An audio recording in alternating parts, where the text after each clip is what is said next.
Egunon, The Postman, mensajero del futuro. Cometamos una herejía. No es tan mala. No es tan mala como dice.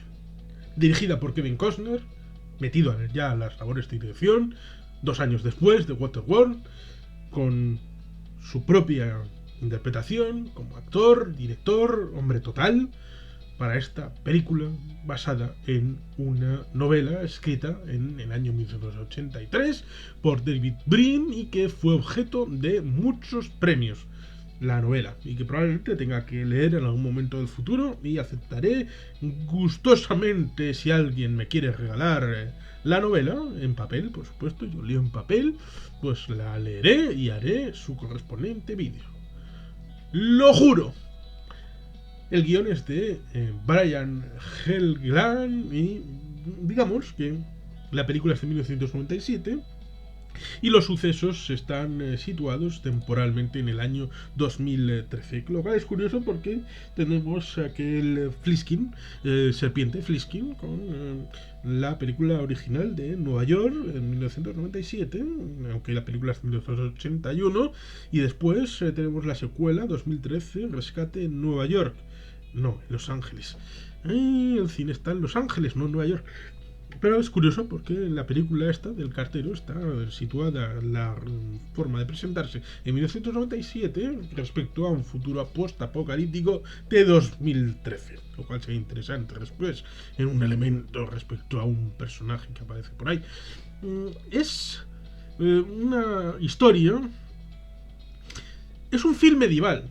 ¿Para qué andarnos con ambajes? Es un film medieval en el que se establece el medio oeste de los Estados Unidos como fresco y marco para el desenvolvimiento de las andanzas de este personaje protagonista, el de Kevin Costner, que es un buscavidas en un mundo en el que la vida está aplastada y destrozada, con una serie de mensajes que se nos van contando con el correr de los títulos de crédito, que tampoco nos enteramos bien qué ha pasado, y a diferencia por ejemplo de Mad Max 2, que el inicio nos cuenta una serie de cosas respecto a cómo se pudo llegar a ese mundo post-apocalíptico, y que probablemente en la novela está mejor especificado. Por lo tanto, agradeceré si alguien me regala la novela para poder leerla y poder aclarar mis ideas, aunque la película dura sus buenas 3 horas. Es una película disfrutable, sí, es disfrutable.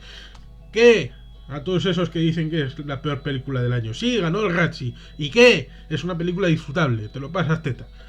O una ostra o un caracol. Da igual. ¿Qué más da? O varios o lo otro. Te lo pasas muy bien viendo la película. ¿Para qué esconderse? Es una película, por tanto, con regusto medieval respecto al elemento. Pero es curioso porque, claro, sería solamente un salto de una generación entre el elemento que hace la desconexión de un ámbito civilizatorio a las consecuencias, y por lo tanto hay memoria del pasado perdido. Está todavía en la fresca memoria incluso de los supervivientes, lo que de niños habían tenido, y lo que habían tenido, es decir, un mundo completamente distinto, claro. Por comparación con el final del Imperio Romano de Occidente, porque luego está el Imperio Bizantino, pero con el Imperio Romano de Occidente, la retirada de los ricos con la creciente inestabilidad, el tema de la inflación respecto a las monedas, todo aquel magma respecto a todo aquello que se estaba desmoronando del imperio, y los nuevos súbditos de Roma, los bárbaros que estuvieron dentro y se fueron confiando y criando, un poco como hicieron los estadounidenses en Texas antes de la independencia en los años 30 y 40 del siglo XIX, con la entrada. Bueno, pero el asunto está en que en aquellos momentos de finales del siglo IV de la era, respecto al final del Imperio Romano, los ricos iban a sus casas de campo y las ciudades iban perdiendo volumen, iban perdiendo importancia. Rávena era más importante que Roma, por ejemplo, con lo cual aquí también vemos muchas ciudades que son pasto de realidades desconectadas del nivel federal en los Estados Unidos, pero aún guardan la memoria de cuando estaban conectados, porque claro, vemos supuestamente que ha habido un cataclismo global en el que bueno, pues se ha llevado al mundo a una vida bueno, pues complicada. Es interesante la realidad de que el personaje de Kevin Costner es un actor.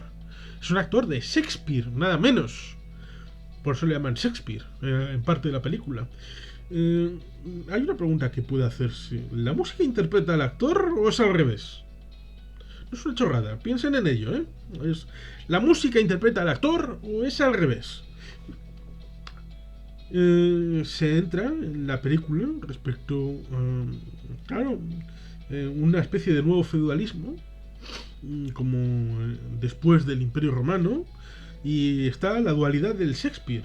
Está el Shakespeare, que es supuestamente el inspirador de muchos militaristas y belicistas, pero también Shakespeare es mucho más, porque aunque no mereciera el Oscar a Mejor Película, Shakespeare in Love también es Shakespeare. Con lo cual, Hamlet también es Shakespeare. Tanto la vertiente intimista como la vertiente militarista en Bosque de Birnam, en Macbeth o en otras películas como El Mercader de Venecia. Y vamos, hay mucho Shakespeare y hay muchos textos que no solamente son los militaristas y belicistas.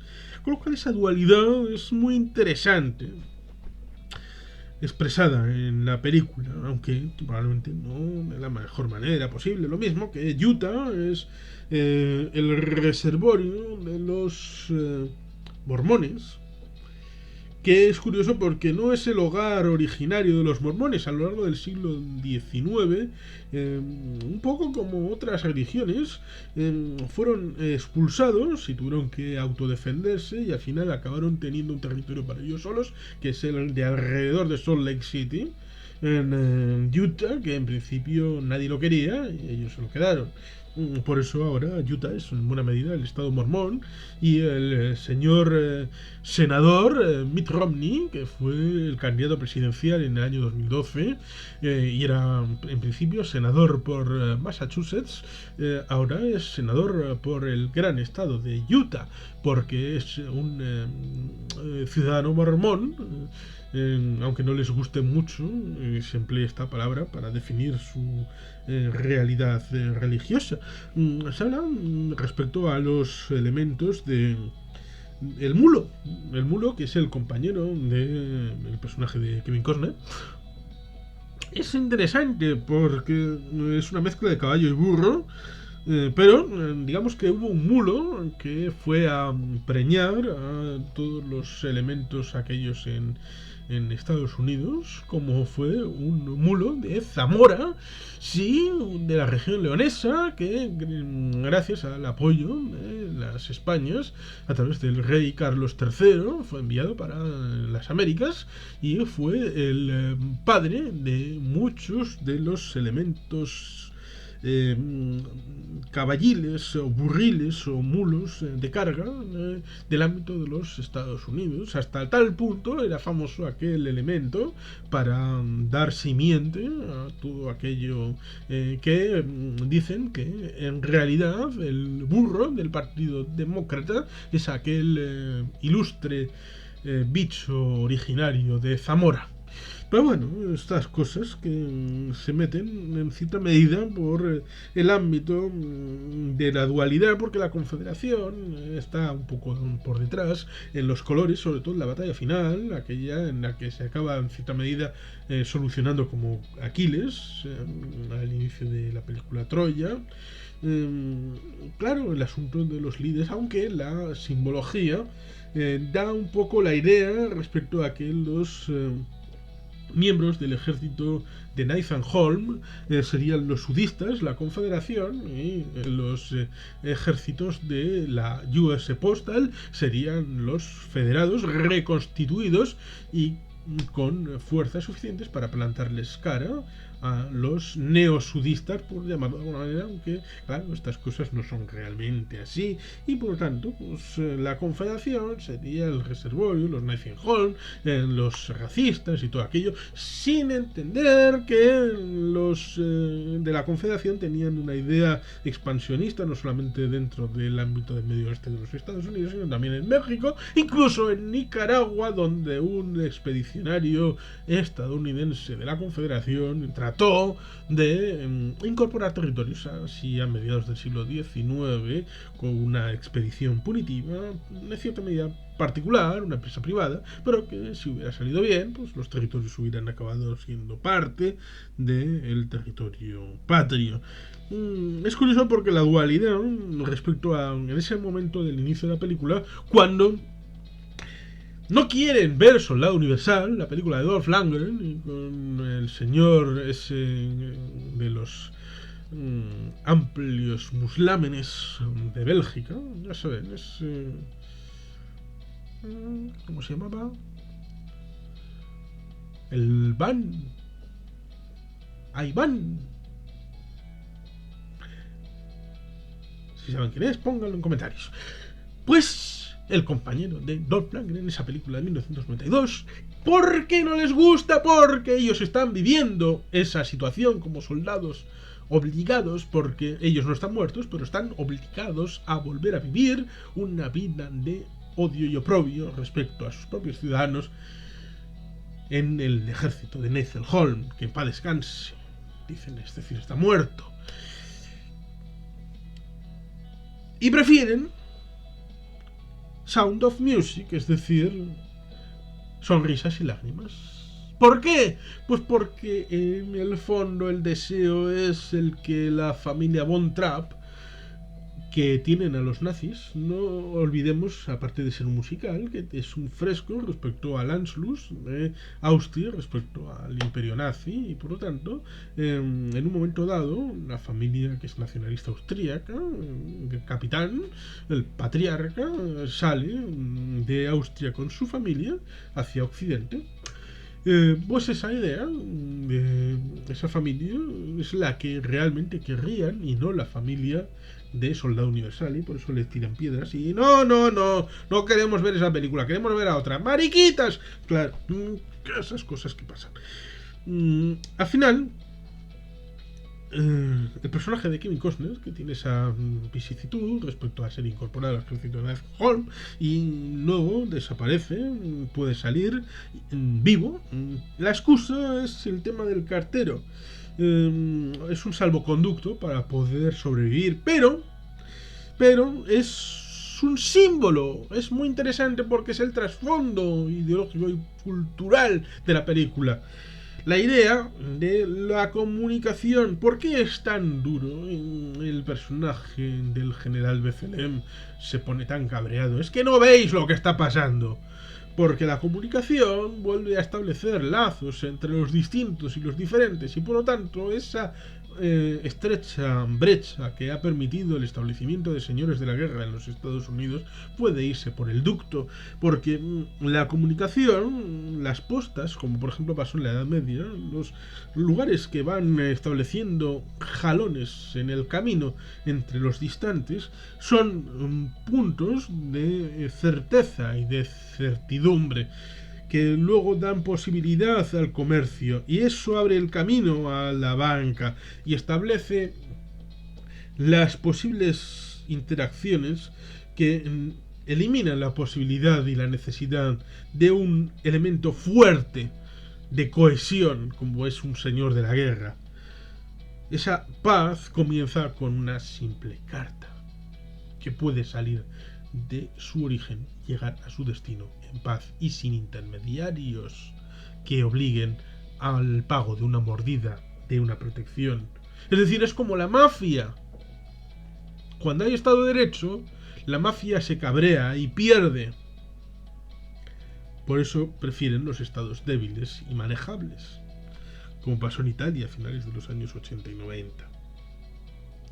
Es la necesidad de esperanza lo que da alas a ese magma en el que un simple travestismo, como es que el personaje de Kevin Costner tome los hábitos de ese cartero muerto en un vehículo del US Postal, que a saber cuánto tiempo estaría allí, porque el esqueleto ya está muy, muy clarito, como si estuviera salido del Jeffersonian, con la señora Brennan ahí para hacer el gusto, porque seguro que al no tener nada, estar limpísimo, sería del gusto de Bones. Pero bueno, son los Bones, esto es el cartero.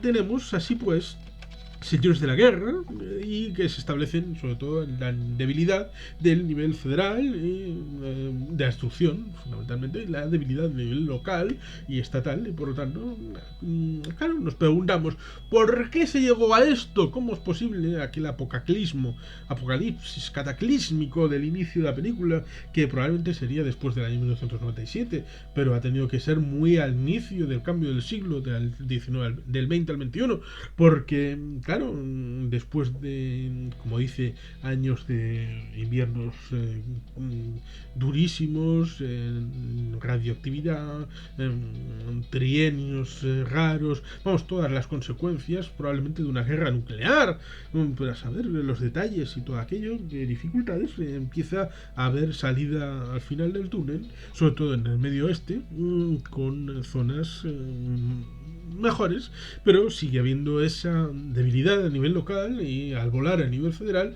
pues hay una brecha abierta para el establecimiento de agentes con fusiles y con fuerzas armadas para establecer una realidad como es esa de las 8 leyes, de las 8 normas del ejército de Nathan Holm, al que curiosamente se le contraponen otras reglas, porque al volarse el nivel federal pareciera que no hay una normativa, y el choque de las 8 normas con las reglas del US Postal, de los carteros, que vuelven a reconstituirse, que es muy interesante porque claro, en una de esas intervenciones con Michael en el pueblo originario al que entra primero el cartero, en el que la gente empieza a tener confianza, y claro, el sheriff es un momento, hay momentos muy emotivos, como es ese en el que están con los caballos y todavía el sheriff es el único que no cree en el cartero, y le deja partir, le dice que la noche anterior le ha dicho, oye, te vas mañana o aquí ya tendrás las consecuencias porque no creo en ti. Yo creo que es un chupóctero que aquí ha venido a robarnos el tiempo y el dinero. Bueno, pues en un momento dado le dice, cuando se va yendo y todo el mundo le ha dado cartas, creerás en mí cuando vuelva. Y en un momento dado le dice, sí, piensa, es que si no le doy la carta, pues sé de fijo que no va a llegar al destino. Con lo cual, tiene un momento en el que se lanza a galope para coger al cartero y decirle, toma, mi carta. Que luego tendrá su contraparte cuando grite, cartero, vamos, duro, por ello, cuando hacen el fusilamiento. Pero después el general Becelé, bueno, pues tiene eso de, señor, no debe. Y dice, lo voy a hacer porque puedo. El tema del derecho de pernada. La limitación, los límites morales. La muerte de Michael y denominar al pueblo sedicioso, pero sedicioso ¿en nombre de qué? ¿O en relación a qué? Son reflexiones interesantes que van como píldoras a lo largo de la película. Sedicioso, sí, sedicioso, pero ¿en versión a qué? Vale, hacen los protagonistas, es decir, la mujer de Michael, que ha pedido al cartero ser embarazada por él, porque Michael no podía dejar preñada a su esposa, pues la esposa del difunto Michael y el cartero pasan el invierno en una cabaña inaccesible. Pero cuando ha pasado el invierno, ella quema la cabaña porque está la tentación, siempre real, incluso para los héroes o antihéroes, de apartarse de la historia y vivir una vida larga y feliz, que hubiera sido probablemente una vida larga y feliz, porque seguro que habrían sido capaces de autosustentarse durante muchos años, pero tienen que volver a la historia. Es su voluntad y su decisión, aunque en parte es forzada por ella, al cartero. Y entonces es cuando ve que la historia sigue su propio curso, se quiera o no. Se le puede poner una presa temporal, pero las aguas acabarán por romper la presa e ir libremente por el cauce natural. Y por lo tanto, ve al cartero número 16 del restablecido US Postal bajo el presidente Starsky. Luego se encontrará con un señor mayor de 68 años que nacido en 1945. Luego se puede hacer la reflexión porque tiene 68 años y estamos hablando de 2013, con lo cual estaríamos hablando nacido en 1945, es decir, al final de la Segunda Guerra Mundial, la promesa de un mundo nuevo, traicionado en parte porque él dice que le hicieron un tatuaje en 1970 en una ciudad llamada Saigón, es decir, en la guerra de Vietnam, y por una muchachita, es decir, por una vietnamita, y luego también fue parte del programa espacial a través de la NASA, haciendo la Estación Espacial Galileo, con 12 personas que están allá arriba, riéndose del ser humano aquí abajo. Yo necesitaría más, cuéntame más de este personaje, cuéntame más de la Estación Espacial Galileo, qué pasó con la relación de la NASA y de todo aquello, pero no nos cuentan más, y eso que es una película de 3 horas, pero probablemente la novela dice más cosas. Los dos pueblos opuestos, el de Bethlehem como el del cartero, son dos elementos. Los dos han escrito mal tiranía. Son los dos pueblos opuestos. Pero luego, claro, el cartero es la contraparte positiva. Es el polo positivo porque if you believe, I believe, que es la parte central donde los carteros, y también el cartero, van a recoger cartas para distribuirlas posteriormente, y va por un camino al lado de una casa, y un crío creyente sale con la carta. El cartero, Kevin Costner, va todo recto, y el niño apesadumbrado se ha ido. Un poco triste, pero el cartero vuelve. Si el crío cree, Kevin Costner también cree. If you believe, I believe. Si tú crees, yo también creo. Que es un elemento muy interesante. También vemos Come and Get Your Love, que es la película Guardianes de la Galaxia, Chris Pratt bailando al inicio de aquella película sorprendente de James Gunn. Es una canción que también aparece aquí. Y es curioso porque lo mismo que el general Bethlehem le dice en una de las visitas de una de las ciudades, le dice: ¿nos conocemos? ¿No nos conocemos? Pues aquí, en Speculum, el espejo, el cartero le dice a uno de sus subordinados: ¿no nos conocemos? Con lo cual está ahí la vinculación entre los dos personajes. Es cierto que en todas estas circunstancias, al visualizarla, me vino a la cabeza Amanecer Rojo, el clásico John Milius de 1984, aunque es una película más claramente ideológica y desde el dogmatismo anticomunista y antimarxista en el que militaba Milius. Digamos que en cierto momento, después de todo el cholopote que está encima montado, intenta salvarles el personaje del cartero, de Kevin Costner. Disolvamos esto y ya volvemos al inicio, es decir, ya se acabó la guerra, con lo cual la represión del señor Bethlehem, del general, va a desaparecer y vamos a volver a tener algo de paz, aunque la paz era imposible, en tanto en cuanto un señor de la guerra lo que necesita es guerra siempre para poder mantenerse en el poder. No necesita paz, no necesita correos, no necesita intercomunicación, no necesita comercio, él pone todo y necesita la rapiña de los débiles para poder seguir sobreviviendo. Ese elemento ya estaba.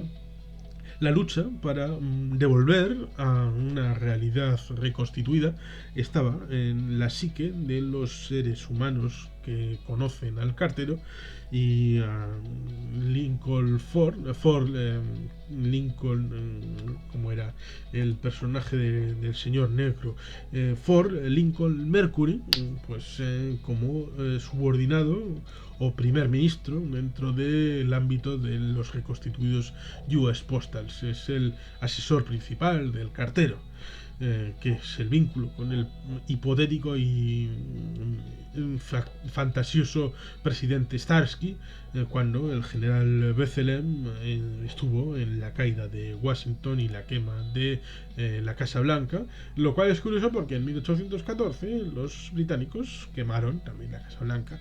No es algo novedoso realmente, pero bueno, la semilla ha germinado. Y hay un momento en la ciudad aquella en la que una niña le pregunta ¿qué es un cartero? Cuando él ya se ha escondido, ha dejado de ser cartero, ¿qué es un cartero? Y en su ingenuidad pues hay que responderle. El general Bethlehem le dice a todo el mundo, no cree en nada. El cartero no cree en nada. Pero el cartero sí cree en algo.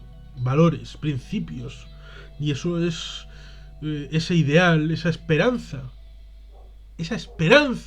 que les lleva a todos a volver a tratar de reconstruir esa realidad de los reconstituidos Estados Unidos de América. Hay motivación, hay una fuerza espiritual que renueva la creencia en unos en otros y en una forma de vida en común, en contra de lo que ha sobrevenido después del cataclismo apocalíptico, después de todos aquellos años de servidumbre a los señores de la guerra.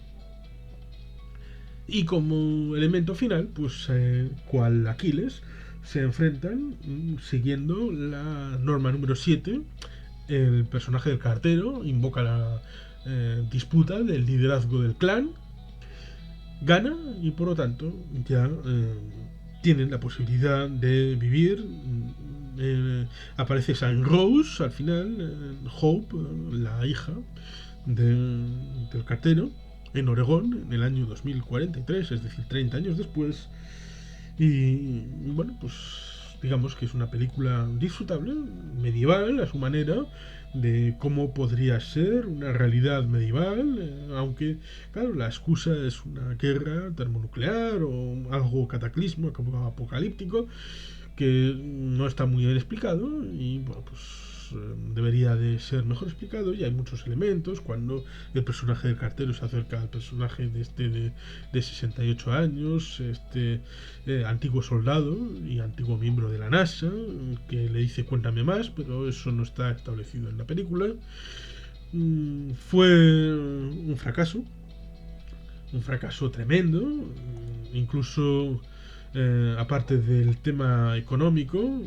Digamos que la película tiene una aprobación en Rotten Tomatoes del 9%, a pesar de que la audiencia le da un 50%, es decir, la aprueba. Yo también apruebo esta película. Una película entretenida, que se coge con gusto, incluso puedes emocionarte con la misma. Tuvo un desempeño de 20 millones para un presupuesto de 80, es decir, fue un fracaso comercial.